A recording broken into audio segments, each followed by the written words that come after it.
Bengal election 2 चरणों में होना है और जैसे-जैसे इसकी तारीख नज़दीक आ रही है, वैसे-वैसे लोगों की साँसें थमती जा रही हैं। क्योंकि पश्चिम बंगाल का इलेक्शन बहुत ही दिलचस्प इलेक्शन है। एक तरफ है बीजेपी, जो कि राष्ट्रीय पार्टी है और केंद्र में उसकी सरकार है और दूसरी तरफ है तृणमूल कांग्रेस, जिसकी सर्वेसर्वा है ममता बनर्जी। तृणमूल कांग्रेस जो कि पश्चिम बंगाल में 3 बार से लगातार विधानसभा का चुनाव जीतती चली आ रही है और इस बार ममता बनर्जी अगर जीतती हैं तो लगातार चौथी बार हो जाएगा। लेकिन ममता बनर्जी की राह में सबसे बड़ा रोड़ा इस बार अगर कोई है तो वो है बीजेपी।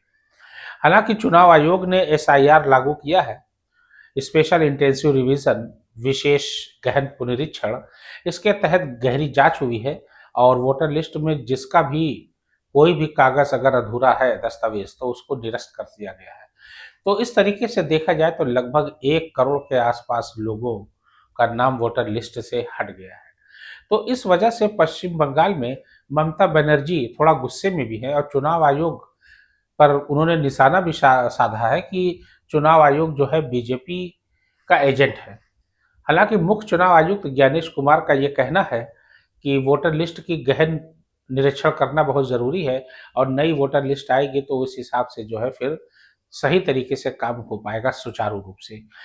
ममता बनर्जी जो कि पश्चिम बंगाल में लोगों के दिलों पर राज करती है और वहां की जनता उनको अपने सर आंखों पर बैठाती है और दीदी के नाम से मशहूर हैं। अब महिलाओं में काफी फेमस है।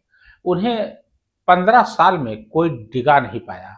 बीजेपी ने बहुत कोशिश किया, लाख कोशिश किया, हर बार वो कोशिश करती है और बेइंतहा कोशिश करती है, लेकिन उसके बाद भी बीजेपी फेल हो जाती है। इसका सबसे बड़ा कारण यही है कि ममता बनर्जी की लोकप्रियता और पश्चिम बंगाल में उनको एक तरीके से यूं समझ लीजिए कि बच्चा बच्चा जानता है। अब बीजेपी जो कि केंद्र में सरकार है, अब बीजेपी चाहती है कि कम से कम एक बार पश्चिम बंगाल में सरकार बना ले, लेकिन हर बार उसकी मंशा विफल हो जाती है। इसका सबसे बड़ा कारण वही ममता बनर्जी।